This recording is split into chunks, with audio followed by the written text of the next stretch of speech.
اور اس میں ہم نے اپنی ہر غلط چیز میں ہم فوج کا ساتھ نہیں دیں گے. لوگ سمجھتے ہیں میں فوج کا پٹھو بن گیا ہوں. بھائی کوئی غلط چیز ہوگی ہم نے نہیں ساتھ دینا, ہم کو ٹھیکہ تھوڑی لیا ہوا ہے. لیکن جہاں ملک کی سالمیت کی بات آئے گی تو ہم کس کے ساتھ ہیں؟ پھر ہم ان جوانوں کا حوصلہ بڑھائیں گے, ان کے شہید کو شہید کہیں گے. کل ایک میجر شہید ہوا, 25 لوگ 3 دن کی لڑائی میں 25 فوجی شہید ہو گئے. پرسوں ایک لیفٹنٹ کرنل کی شہادت کی اطلاع آئی ہے. تو یہ صحیح نہیں ہے بھائی, یہ غلط ہے, اس کا نقصان ہوگا, مجھے اور آپ کو نقصان ہوگا اس کا. اچھا لوگ مجھے کہتے ہیں مفتی صاحب ڈر گیا. ڈرا ہوتا تو یہ باتیں نہ کر رہا ہوتا, چپ بیٹھا ہوا ہوتا. جو فوجیوں پہ اٹیک کر سکتے ہیں وہ مجھے بھی بم سے اڑا سکتے ہیں. سمجھ رہے ہو کہ نہیں سمجھ رہے؟ میں اور آپ کس کھیت کی مولی ہیں؟ بہادر ہوں اس لیے یہ بات میں نے کر دی ہے. جو چپ بیٹھے ہیں ان کے بارے میں تو خطرہ ہے کہ ڈر گئے ہیں. مفتی تقی عثمانی صاحب نے جب ان خارجیوں کے خلاف بیان کیا ہے نا, اس کے بعد ان کی سیکیورٹی اتنی سخت ہو گئی ہے, اتنی سخت ہو گئی, اتنی سخت ریڈ ہے ان کو, کیونکہ انہوں نے بھی بیان کس کے خلاف کیا تھا؟ خارجیوں. وہ تو مل کے آئے تھے پھر آ کے بیان کیا ہے. تو یہ نہیں ہے یہ سب پروپیگنڈا ہے, جہاز سے یو ٹرن لے لیا اور وہ سب, یہ ایسا کچھ بھی نہیں ہے. ملا عمر کی بات الگ تھی. اور آج بھی جو اطلاعات ہیں وہ یہ کہ طالبان میں, افغان طالبان میں میجورٹی پاکستان سے محبت کرتی ہے. وہ نہ ایران سے لڑائی کے قائل ہے, نہ پاکستان سے, نہ انڈیا سے. کہتے ہیں ہم نے اپنے ملک کو ٹھیک کرنا ہے, اسلامی حکومت قائم کرنی ہے, اور کسی سے کوئی ہماری لڑائی نہیں ہے. کچھ لوگ ہیں جن کو باہر سے پیسے مل رہے ہیں, انہوں نے افغانستان کا بھی بیڑا غرق کیا ہوا ہے, پاکستان کا بھی, اور دونوں ملکوں کو آپس میں کیا کر رہے ہیں؟ لڑا رہے ہیں. اور یہ سلو کی جتنی کوششیں ناکام ہو چکی ہیں, تبھی پاکستان آرمی نے پھر رات کو اٹیک بھی کیا ہے. کل رات اٹیک کیا ہے نا, اسی وجہ سے اٹیک کیا ہے کہ یہ تھوڑی ہم مرتے رہے آرام سے اور جو ہے وہ لاشیں گنتے رہے بیٹھ کے. ایسا نہیں ہوتا.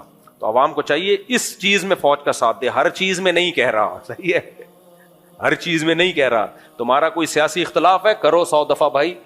کسی بھی چیز میں سیاسی اختلاف ہوتا ہے, 100 دفعہ کرو, کس نے منع کیا ہے؟ لیکن جہاں جنگ کی بات آئے گی, جوانوں کی لاشیں ہوں گی, تو یہ بھی ہمارے ہی لوگ ہیں بھائی جو فوج میں جاتے ہیں. یہ بھی ہمارے ملک کے لوگ ہیں, مسلمان لوگ ہیں. مسلمان کوئی نہ بھی ہو, انسان تو ہے نا. یہ تھوڑی کہ یار اپنے ملک کے خلاف آپ کسی اور کا ساتھ دے دو تو یہ نہ تمہارے رہیں گے نہ اپنے رہیں گے. یعنی تم جب غیروں کا ساتھ دو گے تو تم یہ نہیں سمجھو کہ تمہیں عزت مل جائے گی. غیر تمہیں کبھی بھی قبول نہیں کرے گا, کچھ بھی نہیں بچے گا تمہارے پاس دشمن سے لڑنے کے لیے. اصل بات یہی ہے, انڈیا بھی عام جنگ میں تو ہار گیا, تو وہ یہاں سے اس طرح سے اس نے شروع کی ہوئی ہیں جنگیں. اعوذ باللہ من الشیطان الرجیم, بسم اللہ الرحمن الرحیم. مفتی صاحب سب سے پہلے خصوصی آپ کو السلام علیکم. وعلیکم السلام. میں بیسیکلی بلوچستان کوئٹہ سے ہوں, یہ بھی ہے طلال. میرا نام نقیب خان ہے. ماشاءاللہ. میرے پہلے سوال نہیں, سب سے پہلے آپ سے گلہ ہے جی آپ ہمارے بلوچستان اور کوئٹہ میں کیوں نہیں آتے ہیں؟ جی جی. دوسرا ایک سوال یہ ہے کہ ہمارا بلوچستان میں قبائلی دشمنیاں بہت روز پر روز بڑھ رہی ہے. مطلب یہاں تک کہ سال میں 200 بندے بھی ایک خاندان کے مر جاتے ہیں. ہمارے علماء اکرام اس پہ کیوں کردار نہیں ادا نہیں کرتے ہیں؟ اور آخری بات, آپ کے بغیر, ملاقات کے بغیر ہم نہیں جائیں گے. جی جی ضرور ملاقات کریں گے آپ سے. کہہ رہے ہیں بلوچستان میں بدامنی ہے, حکومت کو ایکشن لینا چاہیے. علماء اس کا کردار ادا نہیں کر رہے ہیں. بڑے بڑے مفتی ہے. دیکھیں لڑنا تو فوج کا کام ہے, حکومت کا کام ہے ایکشن لینا. علماء تو آواز اٹھا سکتے ہیں, تو اٹھا رہے ہیں سوشل میڈیا پہ. شریعت کے طور پر مفتی صاحب. جی جی بالکل, شریعت میں ایسا ہی ہے نا کہ جو حکومت, دیکھو اس کی اصل ذمہ داری تو گورنمنٹ ہی کی ہوتی ہے.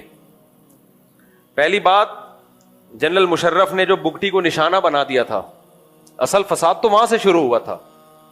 پاکستان میں بہت سارے فسادات کی بیج, یہ جو جامع حفصہ کا مسئلہ اٹھا ہے, دیکھیں جنرل ہمارے علماء جب گئے تھے نا, اس وقت جو وزیر اعظم تھے, شوکت عزیز نام تھا, کیا تھا وزیر اعظم, شوکت عزیز, ان کو لوگوں نے پیار سے شارٹ کٹ عزیز بھی کہتے تھے, کیونکہ وہ بھی امپورٹڈ وزیر اعظم تھے. لا کے بلا کے شناختی کارڈ بھی سنا ہے, نئے نئے بنا کے ٹھک کر کے بٹھا دیا. تو ہمارے علماء اس وقت شوکت عزیز کو کہتے تھے شارٹ کٹ عزیز, یعنی بہت شارٹ کٹ راستے سے پاکستان کی نیشنلٹی بھی دی گئی, تھاپ کر کے وزیر اعظم کی کرسی پہ بٹھا دیا گیا. یہ بھی سسٹم کے تحت ہوا تھا. اب ہوا یہ تھا کہ مولانا عبدالعزیز صاحب نے تو بم توپے, جو بھی میزائل توپے تو نہیں, خیر بم جو بھی رکھے ہوئے تھے فوج کے خلاف لڑنے کے لیے, وہ تو میں خود ان کے خط خطوط میں نے پڑھے. میں اب جامع حفصہ کا ٹاپک ختم کر رہا ہوں, زیادہ نہیں اس کو چھیڑے. اب ہوا یہ تھا کہ یہ سب لوگ لے کے بیٹھے ہوئے تھے اندر, فدائی حملے کے لیے بچیاں بھی لے کے بیٹھے ہوئے تھے. اب جب فوج نے گھیرا ہے, علماء گئے مذاکرات کے لیے. مفتی محمد صاحب جامعۃ الرشید کے, حضرت مفتی تقی عثمانی صاحب, یہ مذاکرات کامیاب ہو چکے تھے. وزیر اعظم نے کہا کہ سب کو باعزت رہا کیا جائے گا, ناکہ بندی کی جائے گی, اتنے تو ہو گیا, جو سرنڈر کرے اس کو چھوڑ دو. تو جن بچیوں نے, جن لوگوں نے بھی سرنڈر کیا ان سب کو چھوڑ دیا, لیکن کچھ لڑاکا لوگ اندر رہ گئے تھے. لڑاکا, اب جو لڑاکا لوگ اندر رہ گئے تھے, علماء چاہ رہے تھے کہ ان سے بھی سرنڈر کروا کے نا, مذاکرات کروا کے. غازی عبدالرشید شہید رحمۃ اللہ علیہ بڑے میچور آدمی تھے, تو غازی عبدالرشید بھی آمادہ ہو گئے تھے مذاکرات پہ کہ اگر فوج ہمیں باعزت چھوڑ دیتی ہے تو ہم ہتھیار رکھ دیں گے. جب یہ مذاکرات ہوئے, اس میں دیکھو غلطی تو انہی لوگوں کی تھی, مولانا عبدالعزیز صاحب کی. کیوں فوج کے خلاف آپ بچیوں کو اور نوجوانوں کو لے کے کھڑے ہوئے ہو آپ؟ یہ کون سا طریقہ ہے؟ ڈاکٹر اسرار کا بھی کلپ موجود ہے, ان سے بھی اس وقت پوچھا گیا تھا کہ یہ جامعہ حفصہ میں جو کچھ ہو رہا ہے, انہوں نے کہا اتنے سے مدرسے کو لے کر پوری ریاست پہ قبضہ کرنے کی باتیں یہ غلط ہیں, حالانکہ ڈاکٹر اسرار تو خود خلافت کے قائل تھے.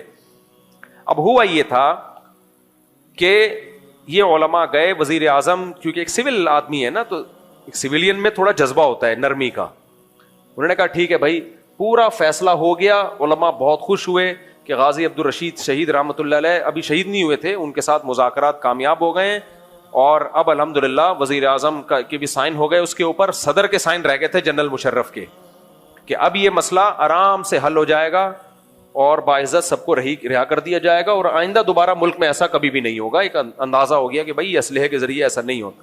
جنرل مشرف نے آ کے گند کیا ہے. ہمارے علماء سے میں نے خود سنا جو وہاں موجود تھے, انہوں نے کہا جب مشرف آیا ہے اس نے اس طرح وہ معاہدہ پھاڑا ہے کہ میں نہیں مانتا اس معاہدے کو, اور آرڈر دیا کہ اٹیک کرو. اور علماء کہتے ہیں ہم بیٹھے ہوئے تھے اور ہمیں گولہ بارود کی آوازیں آنا شروع ہو گئی. تو ٹھیک ہے, یہاں تک تو مولانا عبدالعزیز صاحب کی غلطی ہے کہ آپ کیوں یہ کام کر رہے تھے, لیکن جنرل مشرف اگر تھوڑی سی کھوپڑی استعمال کر لیتا کہ ہے آپ ہی کی عوام اور ان کا مطالبہ بھی شریعت ہے, مطالبہ بھی غلط نہیں ہے, پاکستان اسلام کے نام پہ بنا ہے, تو اب جب ایک مذاکرات ہو چکے ہیں تو آپ اچھے لگو گے اپنی قوم پہ گولیاں برساتے ہوئے, اچھا لگے گا؟ یہ کوئی سیاست بھی کوئی چیز ہوتی ہے؟ جنرل مشرف نے اس معاہدے کی کا کہ نہیں مانتا, سائن نہیں کیا اور آپریشن کا آرڈر کیا, جس کا ریزلٹ یہ سامنے آیا کہ پھر ظاہر ہے جتنا ہوا نہیں تھا اس کے 10 گنا جا کے بیان کرنا شروع کر دیا. اتنی بچیاں اڑ گئیں, یہ شہید ہو گئیں, ایک بس ہم نے خود دیکھی, ان تو عزتیں لوٹی. پھر ظاہر ہے جب پروپیگنڈا ہوتا ہے تو پھر ایسا ہی ہوتا ہے. پھر فوج کا جتنا جرم تھا اس سے زیادہ بدنام کیا گیا, اور پھر اس جامعہ حفصہ کو لے کے ملک میں فدائی حملے ہوئے. 80 سے 90 ہزار لوگ پاکستان کے, جن میں فوجی بھی ہیں, 13 تو اسی آپریشن میں کہا جاتا ہے شہید ہوئے, جو جامعہ حفصہ کا جو آپریشن تھا, یا اس کے بعد مجھے پوری ڈیٹیل معلوم نہیں ہے. اس میں بھی فوجی جوان بھی اس میں شہید ہوئے. غازی عبدالرشید بھی شہید ہوئے, ان کی والدہ بھی شہید ہوئی. ہم ان کو شہید اس لیے کہہ رہے ہیں کہ مطالبہ ان کا جائز تھا, لیکن غازی عبدالرشید بڑے میچور آدمی تھے, وہ مذاکرات ہی چاہتے تھے, وہ نہیں چاہتے تھے یہ لڑائی ہو. خیر, تو اب اس کا جو فساد کی جو یعنی جو جڑ تھی نا, وہ جنرل مشرف کی کھوپڑی تھی. وہ تھوڑا سا قوم کو ساتھ لے کے چل لیتا, عزت دے دیتا. لیکن تو اب ہوا یہ ہے کہ انہی دنوں میں بگٹی کو یہاں سے نشانہ بنایا. بھائی بلوچ لوگوں کا وہ ایک ہیرو سمجھا جاتا تھا, سردار سمجھا جاتا تھا. آپ ان کے ساتھ قوم کو ساتھ لے کے چلتے, اسی کے بعد سے بلوچستان میں یہ سب کچھ. میں فیور نہیں کر رہا جو فوج پہ اٹیک ہو رہا ہے بلوچستان میں, قطعاً نہیں, میں ان لوگوں کے ساتھ نہیں ہوں. کسی بھی ملک میں, ریاست میں فوجی گاڑیوں پہ اٹیک ہونے والے باغی کہلاتے ہیں, خارجی کہلاتے ہیں, اس کے ہم فیور میں نہیں ہیں. لیکن جنرل مشرف کی پالیسیاں اس ملک کے لیے ناسور ثابت ہوئی ہیں, جس کو آج تک ہم بھگت رہے ہیں. پاکستان بالکل 100% سودی نظام ختم ہو جانا تھا پاکستان میں. حضرت مفتی تقی صاحب فیصلہ کر چکے تھے, سپریم کورٹ کا فیصلہ آ چکا تھا, وفاقی شرعی عدالت کا فیصلہ آ چکا تھا. اب جب امپلیمنٹ کے لیے جا رہے تھے, جنرل مشرف نے ڈنڈے کے زور سے مفتی تقی عثمانی صاحب کو وفاقی شرعی عدالت کے جج ہونے کی حیثیت سے ہٹایا. دوسرا جج اپنی مرضی کا لا کے رکھا, اور اس نے اس سود کے خلاف جو فیصلہ آیا تھا وفاقی شرعی عدالت کا, اس کو پینڈنگ میں ڈال دیا. تو یہ گڑبڑ بھی کس نے کی ہے؟ جنرل مشرف نے کی ہے. تیسرا جو جنرل مشرف نے ایک اور کام کیا, عدالتی خلا, جو فیملی سسٹم کو تباہ و برباد کر دیا. اس نے ایک سرکولر جاری کروا دیا سپریم کورٹ کے ذریعے کہ جو عورت جب بھی, یعنی قانون میں ایک شک ڈلوا دی کہ عورت جب بھی کوئی کورٹ میں جائے گی, کوئی معقول وجہ ہو یا نہ ہو, جب بھی عورت کورٹ کے پاس جائے گی, کورٹ اس کو خلا کی ڈگری تھمانے کی پابند ہے. اس وقت کے بعد سے آج اس کے جو سائیڈ افیکٹ آنا شروع ہے ہماری سوسائٹی میں, یہ سیاہ کارنامہ بھی کس کا ہے؟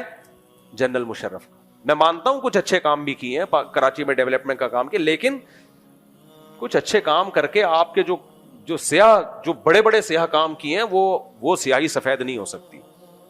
تو اب پوری فوج بھگت رہی ہے اس کے سیاہ کارناموں کو, پوری آرمی بھگت رہی ہے. لوگ ان آرمی کے جوانوں کو بھی برا بلا کہہ رہے ہیں, بھائی ان کو مت برا بلا کہو یار, یہ ہمارے ہیروز ہیں. تو یہ بھی ایک وجہ ہے جو حضرت آپ جو وجہ بنی ہے نا.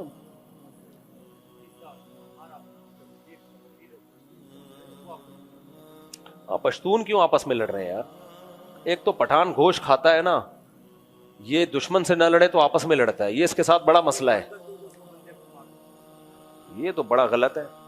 پٹھانوں کے جو خون ہے نا اس میں لڑائی ہے, یہ دشمن سے نہ لڑیں تو آپس میں ہی کوٹنا پوٹنا شروع کر دیتے ہیں ایک دوسرے کو. ہمارے حضرت ایک واقعہ سنایا کرتے تھے کہ اب میں کیا کروں, میں تو میرے ہاتھ میں نہیں ہے میرے بھائی. کوئٹہ تو میں کئی بار جا چکا ہوں, میرے بیانات ہوئے ہیں, پھر آئیں گے انشاءاللہ. کوئٹہ تو کوئٹہ ہے یار.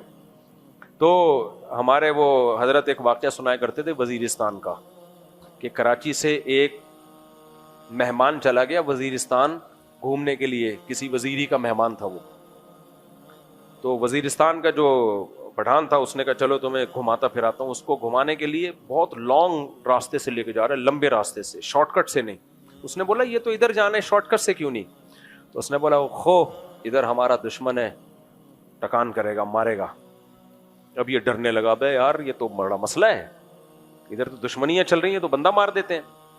تو اس نے جب کراچی کے بندے کو دیکھا نا کانپ رہا ہے, اس نے بولا خوف مت کرو, ڈرو مت, وہ ہمارا ایک مہمان مارے گا, خدا قسم اس کا 10 مہمان مارے گا.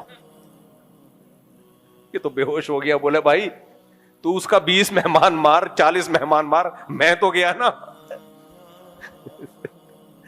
میں تو گیا نا. تو یا تو بھائی گوشت کھانا چھوڑ دو, گوشت کھانا چھوڑ دو.